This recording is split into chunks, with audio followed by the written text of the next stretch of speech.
உள்ளாக இருக்கிற சாட்சியை உங்களோடு பகிர்ந்து கொள்ளவும் ஆசைப்படுகிறேன். முதலாவது வாசிப்போம். ஆதியாகமத்தின் புத்தகம் 26ஆம் அதிகாரம் 24ஆம் வசனத்தை வாசிப்போம். ஆதியாகமம் 26ஆம் அதிகாரம் 24ஆம் வசனம். அன்று ராத்திரியிலே கர்த்தர் அவனுக்கு தரிசனமாகி, நான் உன் தகப்பனாய் இருக்கிற ஆபிரகாமின் தேவன், பயப்படாதே, நான் உன்னோட கூட இருந்து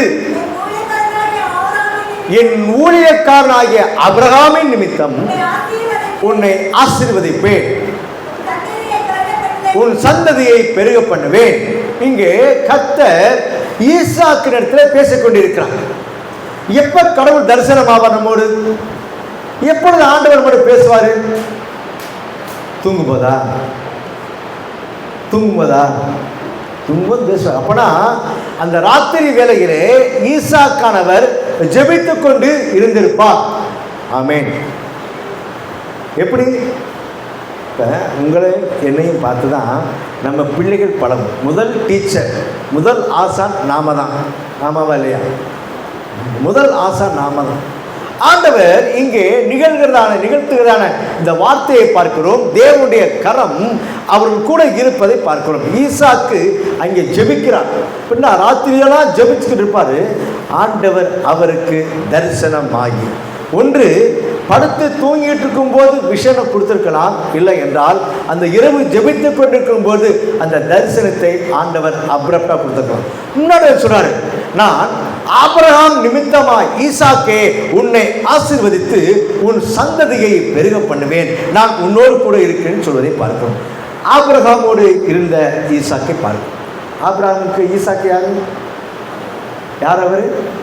மகன், பெற்ற மகன், பெற்றெடுத்த மகன், வாக்குத்தத்தத்தின் மகன், ஜீவனை கொடுத்து உயிரோடு எழுப்பிய மகன், ஆண்டவர் நாமத்தினால் ஆண்டவருடைய கரங்களிலே அவரை பெற்றெடுத்த மகன்.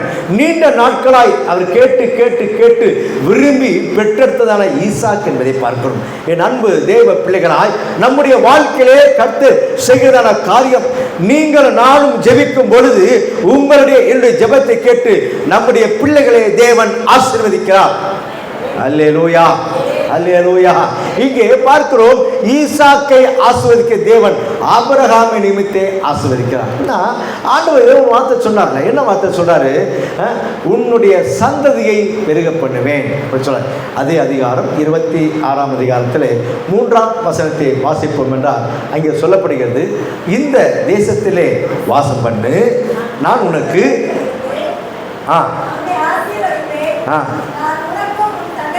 நான் உனக்கும் உன் சந்ததிக்கும் இந்த தேசங்கள் யாவையும் தந்து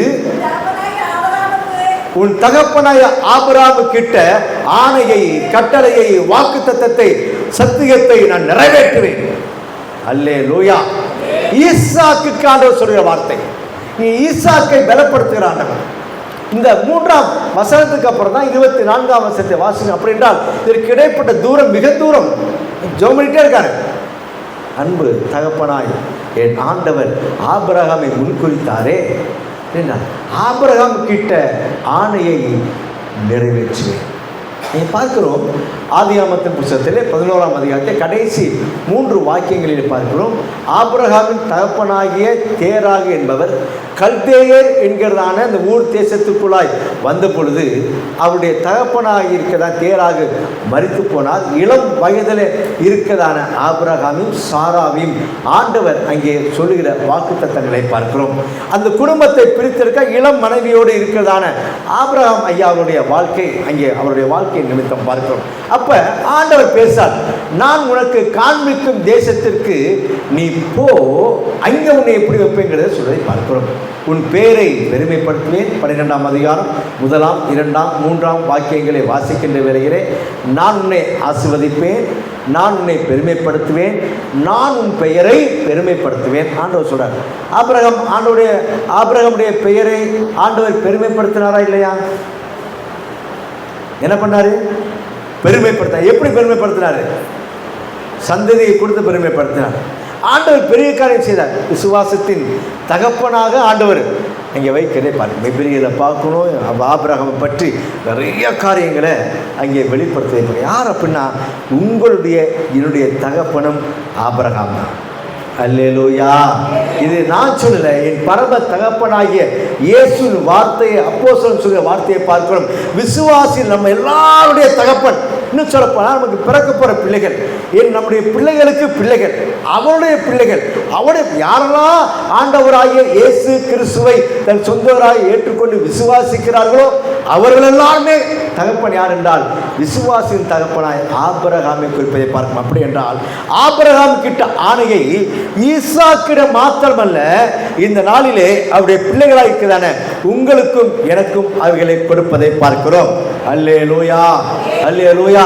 எப்படி ஆண்டவர் ஆபிரகாமுடைய பெயரை பெருமைப்படுத்தினார் என்று பார்க்கும் பொழுது மத்தேயு சுவிசேஷத்திலே 1ஆம் அதிகாரத்திலே 1ஆம் வசனம் இப்படியாய் சொல்கிறது. எடுத்த உடனே இந்த வசனம் ஆபிரகாமை குறித்து தான் சொல்கிறது. ஆபிரகாமின் குமாரனாகிய தாவீதின் குமாரனான இயேசு கிறிஸ்துவின் வம்ச வரலாறு. ஆண்டவராகிய இயேசு கிறிஸ்துனுடைய வம்ச வரலாறிலே முதலாவது குறிக்கப்படுகிறது. உன் பேரை பெருமைப்படுத்த சொன்ன வார்த்தையை ஆண்டவன் நினைப்பூட்டி அந்த வார்த்தையை நிறைவேற்றுவதை பார்க்கிறோம்.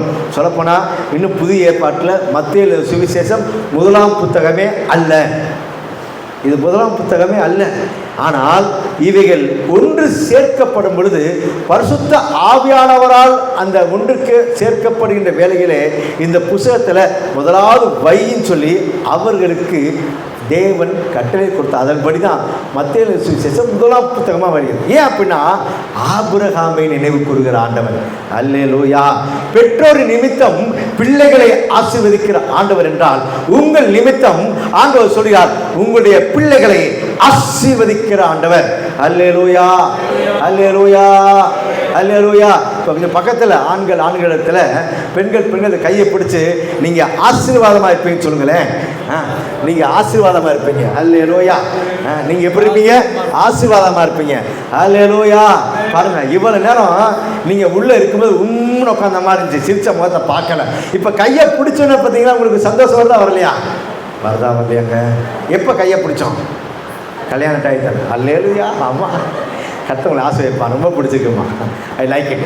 கல்யாண நேரத்தில் கையை பிடிச்சா, ஐயோ அந்த நேரத்தை அப்படியே காத்தில் கடந்தோம். ஆமாவா இல்லையா? நடந்துச்சா நடக்கலையா? ஆனால் பாருங்கள், அந்த நேரத்தை கையை பிடிச்சி அப்படி கம்பீரமாக நடந்து வந்தோம். அதுக்கப்புறம் புஷ்ஷு ஆயிடுச்சா? சரி, இல்லைங்க, அதுக்கப்புறம் தாங்க ஆண்டவர் பேரையே பெருமைப்படுத்துறாரு. அல்லேலூயா. அது வரைக்கும் நம்ம பேசுகிற பேச்செல்லாம் பெருசாக எடுபடல, தெரியுமா? அவன் சின்ன பையன், அவனுக்கு கல்யாணம் ஆகலை, விட்டுரு அப்படிமா. ஆனால் கல்யாணம் ஆனதுக்கப்புறம் ஒவ்வொரு வார்த்தையும் கவனமாய் நம்மை பார்த்து கொண்டே இருக்கிறார். அன்பு தேவ பிள்ளைகளே, நீங்கள் நான் அப்படி தான் இன்னொரு கல்யாண நாளுக்காக காத்து கொண்டிருக்கோம். என் ஆண்டவராகிய இயேசு கிறிஸ்து மணவாளனாய் வரப்போகிறார். சபையான மணவாட்டி எடுத்துக்கொள்ளப்படுகிற அந்த நாட்களுக்கு சபை காத்திருக்கிறது. நீங்களும் நானும் இந்த ரட்சிப்பின் வசனத்தினாலே பரம தகப்பன் சொன்ன அந்த காரியம் நிறைவேற்ற மணவாளனுக்கும் மணவாட்டியாய் ஆயத்தம் பண்ணப்பட்டு கொண்டிருக்கிறோம். அல்லேலூயா, அல்லேலூயா. அதுக்கு தான் ஆண்டவர் திரும்பி வர போறாரு. ஏற்கனவே வந்தார், திருப்பி வந்தார், ஜீவனோடு வந்தார், உங்களை போல என்ன போல வந்தார், இப்ப திருப்பி வர போறார். ஏன் தெரியுமா? உங்களையும் என்னையும் மீட்டுக்கொள்ள என் கர்த்தர் இந்த பூமிக்கு, இந்த உலகத்திற்கு மீண்டுமாய் வரப்போகிறார். இந்த வீர மாணிக்கத்தில் இருக்குதான உங்களையும் என்னையும் தேவன் ஆசீர்வதித்து அழைத்து செல்வதற்கு ஆயத்தமாக இருக்கிறார். ஒன்னே ஒண்ணுதான், அவருடைய வாக்கு தத்தங்களை பெற்றுக்கொண்ட பிள்ளைகள் தான். அல்லேலூயா. அப்படின்னா நாம செய்யறது இன்னொரு காரியம். அப்படின்னா மாடி கீழே எழுத்தாப்புல பக்கத்தில் சுற்றி எத்தனையோ பேர் இருக்கிறாங்க. ஆண்டவராக இயேசு வேகமாக வரப்போகிறார். இன்றைக்கி உலகத்தின் சம்பவங்கள் பைபிளில் போட்டிருக்க பிறகு நடந்துக்கிட்டு இருக்கு. இங்கிட்டு பார்த்தா இங்கிட்டு சண்டை, இங்கிட்டு பார்த்தா இங்கிட்டு சண்டை, இங்கே பார்த்தா தமிழ்நாட்டை எடுத்தால் கூட நான் தண்ணி தர மாட்டேன் கெஞ்சுகிறார் முதல்வர் என்று கர்நாடகத்தினுடைய அந்த இதில் போடப்பட்டிருக்கிறது பார்க்கும். மதுரை மன்னிக்கும், இங்கே இருக்கிற தலையங்கத்தில் கூட போட்டிருக்கு. தண்ணீர் திறந்து விட கோரி திறக்க சொல்லி அந்த முதல்வர் கெஞ்சுகிறான்னு சொல்லிப்பாங்க. தண்ணி, காற்று, கடல், நீர், நிலம் எல்லாமே நமக்கு பொதுவாக கொடுத்தது. ஆனால் மனுஷனுக்குள்ளே இருக்கிறதான அந்த பிரிவினைகளை கொடுக்கிறதான அந்த பிசாசின் தந்திரங்களிலே தேசங்களும் நாடுகளும் நம்முடைய நாட்களும் பிரித்து வைக்கப்பட்டு பார்க்க அன்பு தேவ பிள்ளைகளாய் நீங்கள் நானும் ஜெபிக்கும் பொழுது தேவன் ஜெபத்தை கேட்கிற ஆண்டவராய் இருக்கிறார். அல்லேலூயா, அல்லேலூயா. இங்கே அவர் ஜெபிக்கிற அந்த ஜெபத்திலே கர்த்தருடைய மகிமை வெளியே வந்தது என்று பார்க்கிறோம். அவர் ஆசீர்வதிக்கப்படுவதை பார்க்கிறோம். இங்கே சொல்றதான இந்த காரியங்களை பார்க்கிறோம். தேவன் நம்மை ஆசீர்வதிப்பார். மீண்டுமாய் இந்த சாட்சிக்குள்ளாய் கடந்து வர ஆசைப்படுகிறேன். கட் பண்ணிருங்க. அங்கே சொல்கிறதான இந்த தேவன் செய்த அதிசயம், அற்புதம், இதே தான் மத்திய பிரதேசத்தில் நடந்து கொண்டிருக்கு. என் அன்பு தேவ பிள்ளைகளால் நீங்கள் நானும் வந்திருக்கிறோம். உங்களுடைய பிறந்த நாளுக்காக, உங்களுடைய திருமண நாளுக்காக, உங்களுடைய குழந்தைகள் நிமித்தமாக, உங்களுடைய பேரப்பிள்ளைகள் நிமித்தமாக நீங்கள் செய்கிற ஒரே ஒரு காரியம், நீங்கள் எங்களுக்கு ஹிந்தி பைபிள் வாங்கி தர மாட்டீங்களா? அதுக்காக தான் இன்னைக்கு நான் ஒரு கவர் கொண்டாந்துருக்கேன். இந்த கவரில் உங்கள் பவரை காமிக்கணும். அல்லேலூயா. காசு கேட்க வரல, ஒரு பைபிள் வாங்கிக்கணும். எப்பெல்லாம் வேதத்தை அவன் திறக்கிறாங்க அப்பெல்லாம் பருவம் வாங்கி கொடுத்த நம்மையும் குடும்பத்தின் தேவன் ஆசீர்வதிப்பார். அல்லேலூயா. என் வாழ்க்கையில் நிகழ்ந்த சம்பவத்தை சொல்லி நான் மீண்டுமாய் இந்த வசனத்துக்குள்ள வர ஆசைப்படுகிறேன். கடந்த 2025ஆம் ஆண்டிலே ஆண்டவர் எனக்கும் என் மனைவிக்கும் ஒரு எனக்குள்ளே இருக்கிற தரிசனத்தை சொன்னேம்மா, நம்ம ஊராக போய் கேட்டுக்கிட்டு இருக்கோம், இதை கொடுங்க, அதை செய்யுங்க, இதை செய்யுங்க, நம்ம ஒன்று செய்வோமே அப்படின்னு சொல்லி நானும் மனைவியும் இணைந்து ஒரு 3 லட்சம் ரூபாயை சர்ச்சை கட்டுவதற்கு இந்த கிரிவன் கிறிஸ்டியனுக்காக நாங்கள் கொடுத்தோம். அப்போ அண்ணன் வாங்கலை, பசங்க பிள்ளை இப்போ எம்பட்டு முடித்து ரெடியாக இருக்கிறா. அவருக்கு கல்யாணம் நமக்கு தெரியும், நிறைய நகையெல்லாம் போட வேண்டியது இருக்கும், நீங்கள் அதுக்கு ரூபாய் வச்சுக்க வேணாம் அப்படின்னு. ஆனால் அண்ணையை வாங்கலைன்னு சொன்னால் அம்மாவோட கொண்டு கொடுத்தேன். அம்மா சொன்னாங்க, ஸ்ரீ அண்ணன் பேரை சொல்லி இப்படி அப்படி ஜாட காமிச்சாங்க, அவர் வாங்காதீங்க அப்படிங்கிறார். அந்த நாகப்பட்டை கையில் கொடுத்து வந்துட்டு ஃபைனல் வச்சு போகிறேன். அது ரூபா செலவு பண்ணுறது அப்படியே இருக்குது. என்ன வாங்குறேன்ப்பா, உனக்கு பிள்ளை இருக்குப்பா, கல்யாணம் பண்ணி கொடுப்பா, அம்மா புண்ணியமான காரியம், நம்மளே தடையாக இருக்கக்கூடாது, ஏதோ ஆர்டர் கொடுத்துக்காங்க செய்யுங்கம்மா அப்படின்னு சொல்லி கம்பல் பண்ணி அவங்கள கட்டாயப்படுத்தி ரூபாய் கொடுத்துருவாங்க. 90 நாட்கள் ஆகலை, ஆண்டவர் என்னுடைய மகளுக்கு திருமண காரியத்துக்குண்டான ஆசீர்வாதங்களை கொடுத்தார். அல்லேலூயா. கரெக்டாக 90வது நாளிலே என்னுடைய மகளுக்கு நிச்சயம் பண்ணுவதற்கு தேவன் உதவி செய்தார். இந்த மாதம் பிப்ரவரி மாதம் 11ஆம் தேதியிலே ஆண்டவர் திருமண நிகழ்ச்சியை சென்னை பட்டணத்தில் வைத்து முடித்து ஆண்டவர் எனக்கு கிருபை பாராட்டினார். கர்த்தர் நாமம் மகிமைப்படுவதாக. ஏன் சொல்றேன் அப்படின்னா, புண்ணிய காரியம். ஆலயத்தை கட்டுவதற்கு எவ்வளோ பிரயாசப்பட்டு இந்த ஆலயத்தை வீரமாணிக்கத்தில் இந்த இடத்துல இந்த ஆலயம் கட்டுவதற்கு எவ்வளோ பிரயாசப்பட்டிருக்கோம். ஆனால் அன்னைக்கு பட்ட பிரயாசத்தை இன்னைக்கு படுறோமா? 10 மணிக்கு ஆலயம் எத்தனை மணிக்கு வரோம்? நம்ம எத்தனை மணிக்கு வரோம்? ஆலய ஊழியர் தவிர, இந்த ஆலயத்தை சுத்தப்படுத்த தவிர, ஒரு சில குடும்பங்கள் தவிர எல்லாரும் ஒரு 10 மணி 10 ஊழியக்காரர் வருவாங்க, 10 போவோம். எங்களை மன்னித்துக் கொள்வது முதலாவதாக. நான் வர லேட் ஆகிடுச்சு. காரணம் என்ன அப்படின்னா, எங்களுக்கு முன்னாடி எங்கள் கையை பிடிச்சிக்கிட்டு ஒரு பெரிய முழுகிற வேன் போய்கிட்டே இருக்குது. இங்கிட்ட திரும்ப முடியல, இங்கிட்ட முன்னேறி வர முடியல. அந்த அந்த அந்த டிராக்டர் பின்னாடியே வந்து முன்னேறி அடிச்சு பிடிச்சி வர்றதுக்கு 9-10 மணி ஆயிடுச்சு. 9 மணி 10 நிமிஷம் லேட்டாக வந்து இது வரைக்கும் நாங்கள் தாமதமாக போனதான சரித்திரமே இல்லை. மத்திய அந்த ஊரில் பார்த்தோம் அப்படின்னா எம்பியில் இங்கே ஆலயத்துக்கு நாங்கள் 9 மணிக்கு ஆலயம், அங்கே 8 மணிக்கு போயிட்டு வந்த ஆலயத்துக்கு இதையும் பிரார்த்தனாலயம் போனால் 2 ஒன்று முன்னாடி போயிருக்கோம். கிட்டத்தட்ட 200 பேர் பாட்டு பாடிக்கிட்டு இருக்காங்க. எத்தனை மணி ஆலயத்துக்கு? 9 மணி ஆலயத்துக்கு. என்னையா எப்பயா வந்தாங்க? நாங்கள் உங்களை பயன்படுத்துகிறோம் வந்து இங்கே உட்காந்து பாட்டு பாட்டிருக்காங்களா? ஐயா, இவங்க 2 மணி நேரமாக பாட்டு பாடிருக்காங்க. ஏன்னா இவங்கெல்லாம் நேத்தே வந்துட்டாங்க. நேத்தா ஏன் அப்படின்னா 25 கிலோமீட்டர், 30 கிலோமீட்டர், 20 கிலோமீட்டர் சொல்லி மலையில் ஏறி இறங்கி காடுகளுக்குள்ள நடந்து இவங்க நடந்து தான் வரணும். ஆலயத்துக்கு வர லேட்டாக இவங்க சொல்லிட்டு அவங்க நேற்று சாயந்தரமே பிறகு ராத்திரி 12 மணி, 1 மணி, 2 மணி, 4 மணி சொல்லி இப்போ எல்லாம் ஆலயத்துக்கு வந்தாங்க. வந்து அவங்க வேலையை ஆரம்பிச்சாங்க. அவங்க ஏன் சாப்பாடு நீங்கள் எப்படி சாப்பாடு போடுவோம்? நாங்கள் யாரும் சாப்பாடு போடுவோம். சாப்பாடு போட மாட்டியா? மதிய சாப்பாடு போட மாட்டோம். அப்புறம் நீங்கள் எப்படி சாப்பிடாம பாருங்க அப்படின்னா தலையில் சுற்றிருக்காங்க, ஸ்வயம் எடுத்தா சப்பாத்தியை சுற்றி இதுலேயும் இங்கே இருக்க சுருக்கு பையனை வைத்துக்கொண்டு சும்மா 2 ரொட்டி எடுத்து தண்ணியை தொட்டு சாப்பிட்டு தன் வேலையை கடமையை முடித்து ஆண்டவருக்காக இருப்பதை பார்க்கிறோம். என் அன்பு தெய்வ பிள்ளைகளே, அப்பேற்பட்டதான மக்களுடைய ரட்சிப்பிற்காக நீங்கள் செய்கிறதான ஒவ்வொரு விசுவாசிக்கு கொடுக்குறதான பைபிளும் நிச்சயமாக உங்களுடைய தலைமுறையவே ஆசிர்வதிக்கும். நீங்கள் 1 பைபிளோ 5 பைபிளோ உங்களுக்கு ஏவப்பட்ட பிரயாணம் நீங்கள் வாங்கி கொடுங்க. ஹிந்தி பைபிளில் கர்த்தநாமம் மகிமைப்படும். இல்லையா ஹிந்தி பைபிளாக கூட வாங்கி கொடுங்க. 500 பைபிள் 1000 பைபிள் நீங்கள் எத்தனை 1000 பைபிள் தான் நாங்கள் யூஸ் பண்ண ஆசைப்படுறோம். அதுக்கு முன்பாக இல்லை அப்படின்னா வாங்க முடியல அப்படின்னா இதில் உங்களுடைய அதான் சொன்னேன், கவரில் எதை காட்ட சொன்னேன்? ஆமாம், கவரில் பவரை காட்ட கிழிச்சிடாதீங்க. ரைட், கர்த்தநாமம் மகிமைப்படும். தேவன் உங்களோட இருப்பாங்க. ஏன் இதை சொல்ல ஆசைப்படுறேன் அப்படின்னா, ஒரு நாளிலே என்னை ஆண்டவர் தொடுவதற்கு செய்த காரியம். இந்த நாளில் அப்படிப்பட்ட நிலைமையில் இருக்கிற அந்த மக்கள் எப்படியா வச்சுக்கணும், எப்படியா வரணும்னு சொல்லி கதறிக்கொண்டு இருக்கிறோம். அந்த மதமாற்றம் தடுச்சுக்க வேண்டியதான் அந்த இடத்துல. 2வது பார்க்கிறோம், இங்கே ஆண்டவர் குறிப்பிட்டதான வார்த்தைகளை சொல்லுகிற அந்த வார்த்தையை பார்க்கிறோம். வாசிப்போம். ஆதியாகமத்தின் புத்தகத்திலே 30ஆம் அதிகாரத்தை எடுத்துக்கொள்வோம். 27ஆம் வசனத்தை வாசிப்போம். அப்பொழுது லாபான்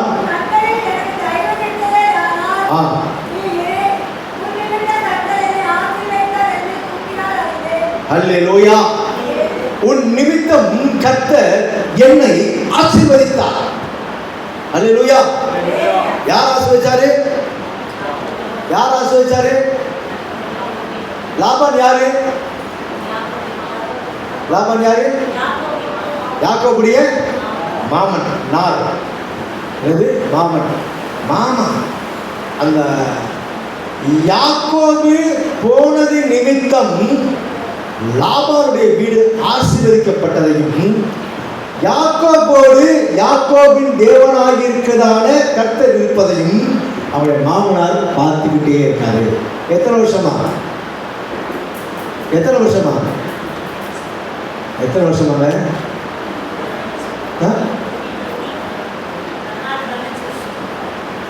அக்கா சொல்ல 16-15 வருஷம் கரெக்டாக கால்குலேஷன் பண்ணி அவங்க எங்கள் டீச்சரை தோண்டி எனக்கு ஏன் உட்காந்துருக்கீங்க?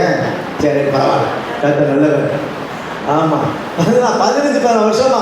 ஏன் அப்படின்னா அது முதல் மாமா வீட்டுக்கு வந்தப்ப நீ இருப்பாங்கிறப்ப அவருக்கு முன்னாடி கண்ணில் படுற யார் படுறா? ராக்கேலுக்காக 7 வருஷம் இருக்கேன் மாமா. 7 வருஷம் 7 நாள் போல போச்சாங்க. யாருக்கு? ஏன் முன்னாடி மாமன் மகள் அங்கே இருக்கிறாங்க.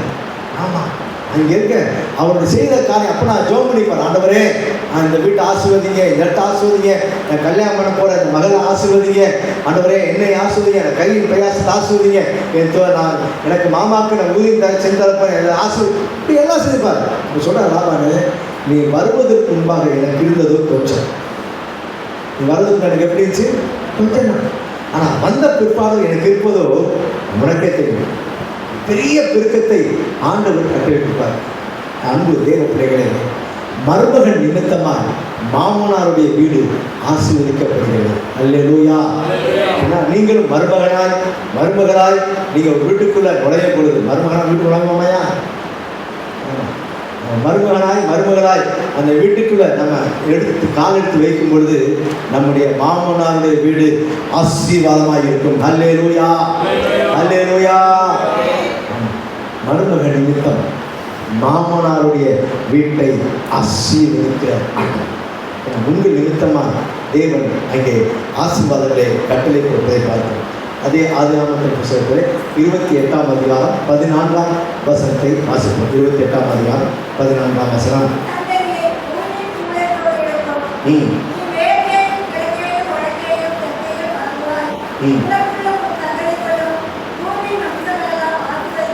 உனக்குள்ளும் உன் சந்ததிக்குள்ளும் பூமியின் வம்சங்கள் எல்லாம் ஆசீர்வதிக்கப்படும். அல்லேலூயா. அப்படி என்றால் கர்த்தர் ஒரு முகாந்தரத்தை இங்கே யாக்கோபுக்குள்ளால் வைத்திருப்பதை பார்க்கணும். அப்படி என்றால் ஏதோ ஒரு தரிசனம், ஏதோ ஒரு காரியத்தை அவர் கர்த்தரிடத்தில் கேட்டுட்டார். சொன்னார்ல, இந்த இடம் என்னன்னா, இந்த இடத்துக்கு பேரு லூசுன்னு பேர் வச்சாங்க. என்னது? லூசு. லூசு லூசு பேர் வச்சாங்க. ஆனா இவர் என்ன பேர் வைக்கிறாரு? ஏன்? அது தேவனுடைய வீடு. பெத்தேல். பெத் அப்படின்னா எபிரேய மொழியில பெத்னா வீடு. சொல்லுங்க. பெத்னானது, பெத்னானது, பெத்னா வீடு. ஏல் அப்படின்னா தேவன்.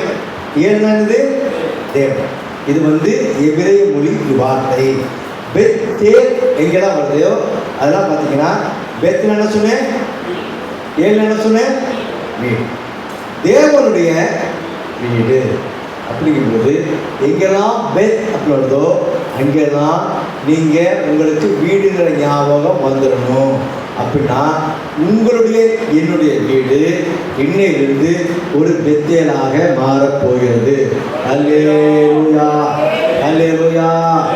இனிமேல் உங்கள் பிள்ளையை பார்த்து என் லூசு, என் கிறுக்குன்னு சொல்லக்கூடாது. ஏனென்றால் அது யார் அப்படின்னா ஆண்டவருடைய வீடு. அவர் தங்கும் வாசஸ்தலம். என் இருதயம் அவர் தங்கும் வாசஸ்தலம்னா நான் அவருடைய வீடாக, நான் அவருடைய ஆலயமாக இருப்பேன். அல்லேலூயா, அல்லேலூயா. நம்ம பிள்ளைகளை எந்த காரணத்துக்கு கொண்டோ என்ன செய்யக்கூடாது? சாபமான வார்த்தைகளோ அசிங்கமான வார்த்தைகளாலோ உங்கள் பிள்ளைகளை கூப்பிடவே கூடாது. இன்னும் சில பார்ப்போம் அப்படின்னா எங்கேப்பா அப்படின்னாக்கா பிள்ளை எங்கேம்மா அப்படின்னாக்கா ஐய அந்த பிசாசு அந்த மாதிரி பூசிக்கிட்டு பாருங்க. இங்கே வாங்க. இன்னைக்கு எத்தனையோ வீட்டில் பிசாசு, பேயி, குட்டிச்சாக்கான்னு சொல்லிட்டு நிலைமை இருக்குது. தயவு செய்து அந்த தேவ பிள்ளைகளே, உங்கள் பிள்ளைகளை ஆசீர்வதிக்க ஆண்டவர் நம்ம வச்சுருக்காரு. நம்மளை ஏன் வச்சுருக்காருன்னா, நீங்கள் ஆசீர்வதிக்கப்பட்டவர்கள் என்று அறிந்து நீங்கள் ஆசீர்வதியுங்கள். அதாவது உங்கள் பிள்ளைகளை கோபமாக, அப்போ எப்படியா கோபமாக திட்டுறது அப்படிங்கிறீங்களா? அதுக்கு நான் சொல்லித்தரேன். உங்களுக்கு யாராவது திட்ட சொல்லி தரணும். கைத்து எவ்வளோ தைரியம் சொல்லிட்டீங்க. கர்த்தர் ஒரு தைரியத்தை ஆசீர்வதிப்பான். நான் சொல்கிறேன், எப்படி திட்டணும் பிள்ளையை பார்த்து. எனக்கு காரைக்குடி சைடு போனால் ரொம்ப பிடிக்கும். ஏன் அப்படின்னா அந்த பிள்ளைங்க எப்படி திட்டுவாங்க, பயங்கரமாக திட்டுவாங்க. மூச்சு மோரையும் வச்சுக்கிட்டு பார்த்தீங்கன்னாக்கா அரசாளுவா அரசாளுவா அரசாளுவா அப்படின்னாங்க. என்னது? அரசை ஆளுவாங்க. என்ன சொல்கிறாங்க? இந்த அரசை ஆளுவதற்கு நான் வைத்திருக்க அந்த பர்டிகுலர் இனத்தவர்கள் பேசுகிற வார்த்தையை கேட்டு ரொம்ப ஆசீர்வதிக்கப்படும், ரொம்ப சந்தோஷமாக இருக்கும். ஆனால் நாம நம்ம பிள்ளை எப்படி திட்டுவோம், என்ன பேசுவோம்? நீ எது இங்கே விளங்கவே வேண்டாம், இது இங்கே படிக்கவே படிக்காது, இது இங்கே அவ்வளோ கணக்கே வராது, நான் எவ்வளவோ செஞ்சு பார்த்தேன், எவ்வளோ பண்ணி பார்த்தேன், இது தேராது. ஆசிரியராக இருந்தாலும் உங்கள் பிள்ளைகள் நீங்கள் ஆசிரியர் நிஜமாக கஷ்டம் தான்.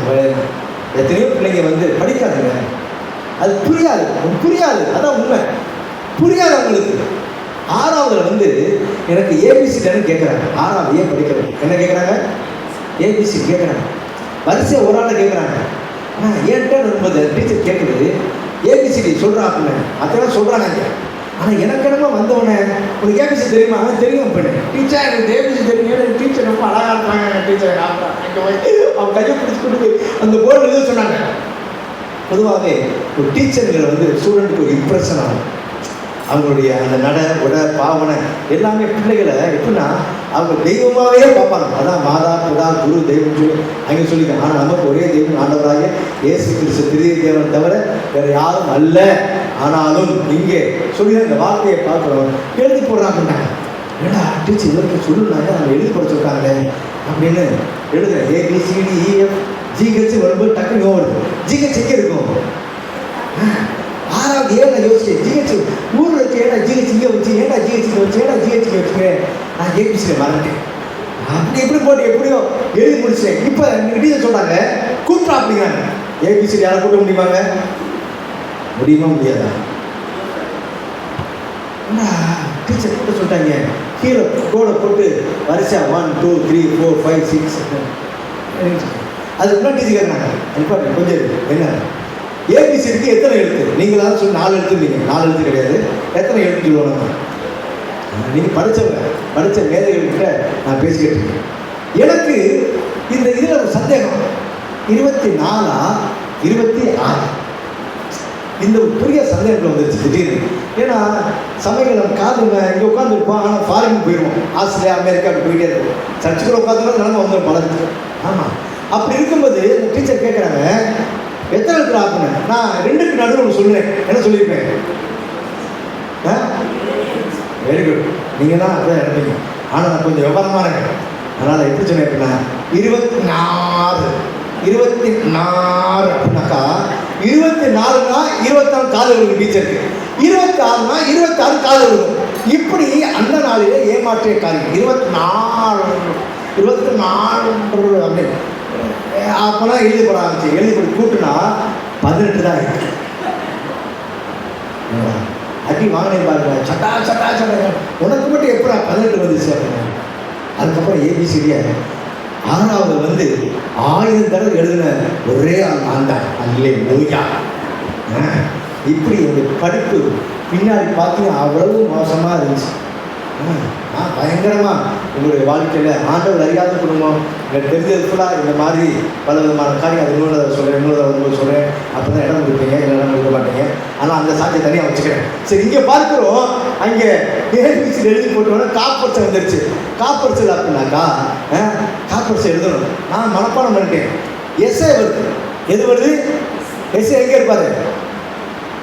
போலீஸ் ஸ்டேஷனுக்கு எஸ்ஐ எங்கே வராது? நான் கேட்குறேன். இப்படி பல குழப்பங்கள் படிக்க இங்கிலீஷ் படிக்கும்போது இங்கிலீஷ் இவ்வளோ கஷ்டமாக படிக்க தெரியவே தெரியாது. ஆமாம், படிக்க எஸ்ஐ இருக்காரு. ஆனால் எஸ்ஐங்கிறாங்க, ஆனால் ஸ்பெல்லிங் தப்பாக இருக்குது டீச்சர். எஸ்ஐ ஸ்பெல்லிங் தப்பாக இருக்குது டீச்சர் அப்படிங்க. டீச்சருக்கு நம்ம பாடம் எடுத்தேன் அந்த காலத்தில். நான் இப்படியெல்லாம் அதிக பிரச்சனையாக பேசுகிறதுனால இன்னைக்கு பிரசங்கம் பண்ணுறதுக்கு ஆண்டவங்க கூட்டி இருக்கார். நல்ல நோயா பார்க்கணும். அங்கே போனால் அங்கே இங்கே இங்கிலீஷில் நான் மறக்க மாட்டேன். ஹீ ஈஸ் த வாஸ் அது தமிழில் எழுதி அது இங்கிலீஷில் மனப்பாடம் சொல்லும்போது வரிசையாக சொல்லுவோம்ல. இங்கே இப்போ நான் அங்கே போடும்போது எனக்கு தமிழில் ஞாபகம் வருது. நான் 36ஆம் பக்கத்தில் 16ஆம் பக்கத்தில் 3வது பாராவில் 2வது வரி. அந்த வரி வரைக்கும் ஞாபகம் வந்துருச்சு. அந்த வரி ஞாபகம் மாட்டேங்க எஸ்ஏ எழுதுறது. யோசிக்கிறேன் 1 hour போயிடுச்சு ஒரு எஸ்ஏ எழுதி முடிக்கிறது ஆரம்பிக்கிறது. அப்புறம் அந்த ஆரம்பிக்கும் போது கூடுதல வரி, அவன் அவர்களை கொன்றான். இது எப்படி எழுதுறது? அவர்னா ஹீ, அவர்கள் என்ன சொல்லுது? டீச்சர் சொல்லிட்டாங்கம்மா. D O G dog. டாக்னா என்னது? நாய். டிஓஜி எஸ் பக்கத்தில் போட்டுனாக்கா டாக்ஸ். இப்போ என்னது? நாய்கள். ஆஹா, ஹீனா அவன். Right, okay. அப்போ ஹீக்கு பக்கத்தில் எஸ் போட்டது அவர்கள்.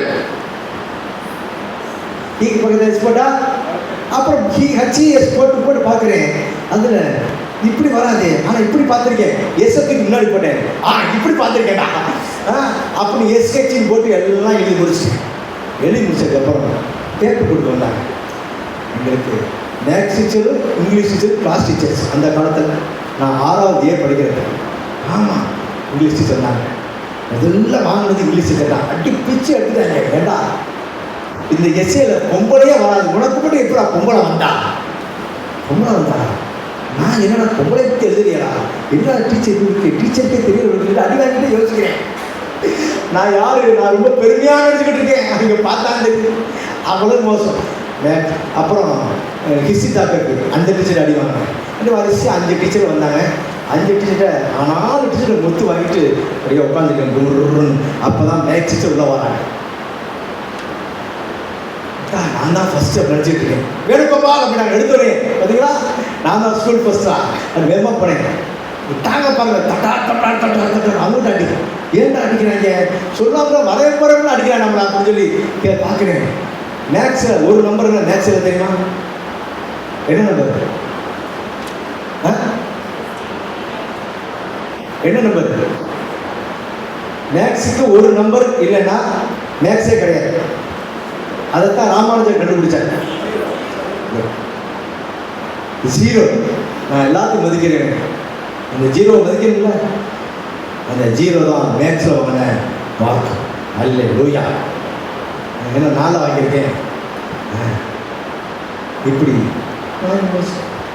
எத்தனை மார்க் வாங்கினா பாஸ்? அதுக்காட்டி 30 மார்க் வாங்கியிருக்கேன். டீச்சர் ஃபெயில் இருக்குது. எங்கள் அப்பாவோட போனேன். டேடி மார்க் கார்டு கொடுக்குறேன்.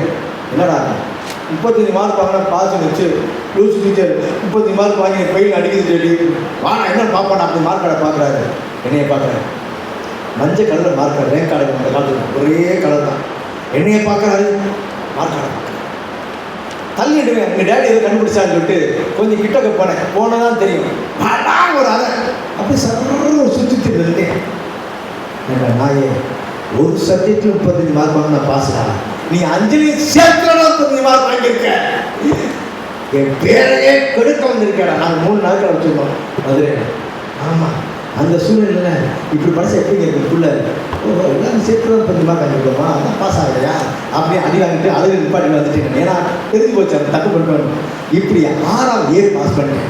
எங்கள் டீச்சர் என் கையை பிடிச்சி கொண்டு போய், டீச்சர் கையை பிடிக்க சாதாரண விஷயம் இல்லைங்க.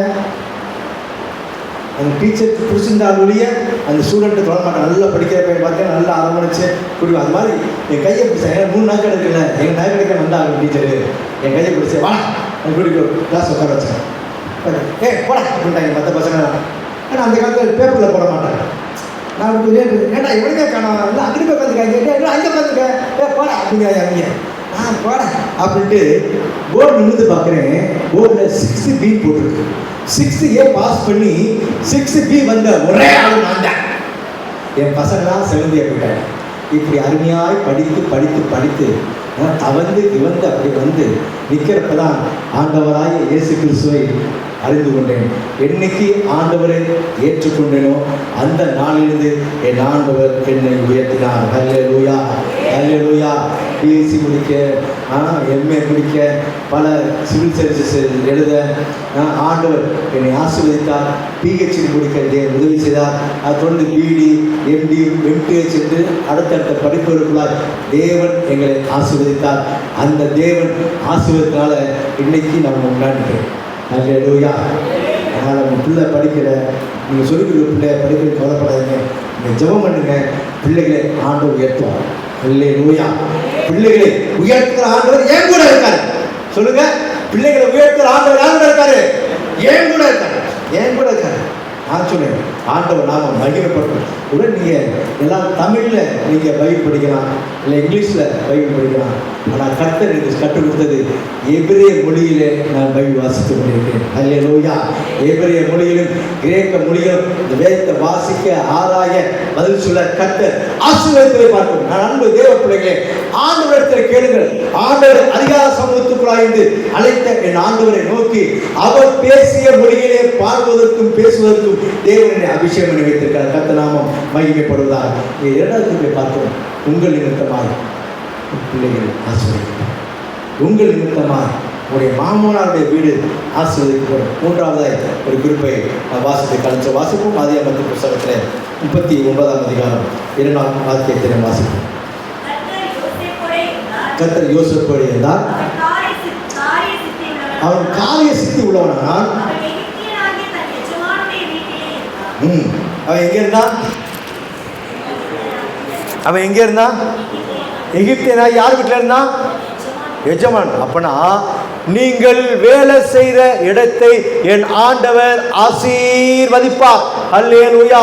ஏனென்றால் யோசேப்போடு இருந்த அதே கர்த்தர் இந்த நாளிலே உங்களோடு, என்னோடு, நம் பிள்ளைகளோடு, பேர பிள்ளையோடு, பிறக்க போற பிள்ளையோடு இருக்கிறார். ஹல்லேலூயா. இதான் பார்க்குறோம். இதெல்லாம் குரோனாலஜி படம் பார்த்தோம் அப்படின்னா, ஆபிரகாமுடைய குமாரன் ஈசாக்கு, ஈசாக்குடைய குமாரன் யாக்கோபு, யாக்கோபுடைய குமாரன் யோசேப்பு. நல்லா கவனிச்சோம் அப்படின்னா, யாக்கோபை ஆண்டவர் ஆசீர்வதித்த பொழுது ஆண்டவர் வைத்ததான தரிசனத்தை சொல்கிறாரு, உனக்குள்ள 12 கோத்திரம் உருவாகும். ஆமேன். எத்தனை கோத்திரம் உருவாகும்? 12 கோத்திரம் உருவாகும். அதை ஆண்டவர் நிறைவேற்ற யாக்கோபு. யோசேப்பை பார்க்குறோம். யோசேப்பு எங்கெல்லாம் போறாரோ அங்கெல்லாம் ஆண்டவர் ஆசீர்வதித்தார். அண்ணன் தம்பி பிரச்சனை, வீட்டுக்குள்ள பிரச்சனை சொல்றாரு, கனவு எதை சொல்றாரு? உண்மையை சொல்றாரு. பல வேலைகளில் உண்மையை சொல்லும்போது மாட்டிக்கிறோமா இல்லையா? அப்புறம் என்ன சொல்லக்கூடாது? உண்மையை சொல்லக்கூடாது, பொய் சொல்லணும். இதைத்தான் இன்னைக்கு பிசாசு நம்மளை அழகாக பொய் சொல்லுக்கு உருவாக்கிட்டு. உண்மையை சொன்னாக்கா அவ்வளோதான்டா, மாட்டிக்குவேன். எனக்கு இப்பொழுது வகுத்து வழியாக இருக்கனால இன்று ஒரு நாள் எனக்கு விடுமை தருமாறு பொய் சொல்லி நான் உங்களுக்கு இந்த கடிதத்தை கொடுக்குறேன். யாரை கொடுப்போமா?